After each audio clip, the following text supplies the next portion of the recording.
এই বিল্ডিং এ যারা আছেন তারা প্রত্যেকটা মিটিং এ বলেছেন যে লিফটের সমস্যা, লিফটের সমস্যা, লিফটের সমস্যা, কিন্তু তারা কোনোভাবেই কর্ণপাত করে না। বারবার এসে ওই একটু গ্রিজ দেয়, একটু তেল দেয়, তারপরেই তাদের সমাধান শেষ। কিন্তু এই লিফট এখন পর্যন্ত ঠিক হয় নাই। এর থেকে আরো বড় ধরনের ঘটনা ঘটবে। এবং এর আগে একজন লোক এখানে মারা গেছে, একজন সিকিউরিটি গার্ড, অটোমেটিকলি দরজা খুলে গেছে, সে ঢুকে গেছে, দরজা খুলে গেছে, কিন্তু সেটা একটা হত্যা। ঠিক আছে, সেটা কিন্তু ধামাচাপা দেওয়া হয়েছে, সেটাও এখন পর্যন্ত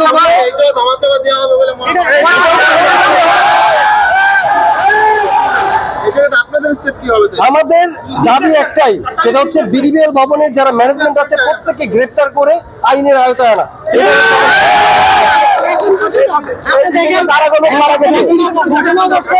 সাড়ে 8টার দিকে 11টা বাজে, এখন পর্যন্ত বিডিবিএল কেউ কিন্তু এখন পর্যন্ত আসে নাই।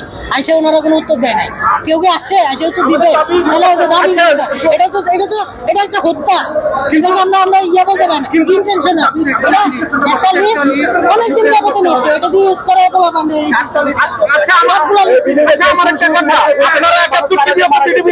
থাকেন, বণিক বার্তা থাকে, তো আপনারা যে আমাদের সাক্ষাৎকার নিচ্ছেন ঘটনা ঘটার পরে, আপনারাও তো লিফটে উঠা যাওয়া করেন, তো আপনাদের স্টেপটা কি ছিল যে আপনারা মিডিয়া হিসেবে?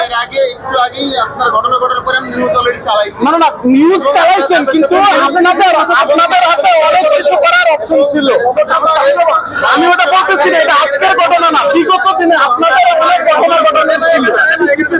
আমাদের দাবি হচ্ছে আমরা এটা আপনাদের আমার সবারই সেফটি না, তাহলে এই সেফটির উদ্যোগটা আপনারা আরো আগেই নিতে পারতেন, দুর্ঘটনা ঘটার আগে। এখানে তাহলে আপনাদের ভূমিকাটা কি ছিল, এটা আপনাদের কাছে প্রশ্ন রইল। আমাদেরকে বলতে যে তারা সমস্যা সমাধান করতে, কিন্তু কবে এটা আর কোন রিপ্লেসমেন্ট করতে হবে না, কোনো ইমপ্লিমেন্ট না, এবং 48 ঘন্টার মধ্যে এটা কার্যক্রম শুরু করতে হবে।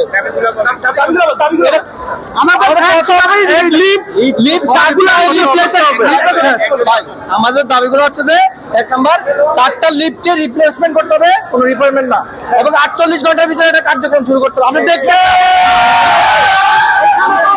আমরা দেখতে চাইতাম এটা কার্যক্রম শুরু হওয়া পর্যন্ত, মানে আমাদের অফিসের সমস্ত কার্যক্রম কার্যবিরতি, আমরা পুরো বিডিবিএল বন্ধ, কোনো অফিস চলবে না। এটা অবশ্যই বিচার দেন। আমাদের অনেক আহত হয়েছে, প্রায় 13-14 জন বিআরবি হসপিটালে আছে, গুরুতর ভাবে আহত হয়েছে। তাদের চিকিৎসা সম্পূর্ণ বিষয় এবং ড্যামারেজ তাদেরকে দিতে হবে, ঠিক আছে? আর আমরা এটার ক্ষতিপূরণ না দেওয়া পর্যন্ত আমরা আন্দোলন চলমান থাকবে, এখানে কোনো কার্যক্রম চলবে না। দায়িত্ব অবহেলার জন্য পাবলিক অ্যাপোলজি করতে হবে। দায়িত্ব অবহেলার জন্য এটার জন্য সম্পূর্ণভাবে দায়ী বিডিবিএল এর ঊর্ধ্বতন কর্তৃপক্ষ, এমডি। আমাদের সামনে এসে ক্ষমা চাইতে হবে।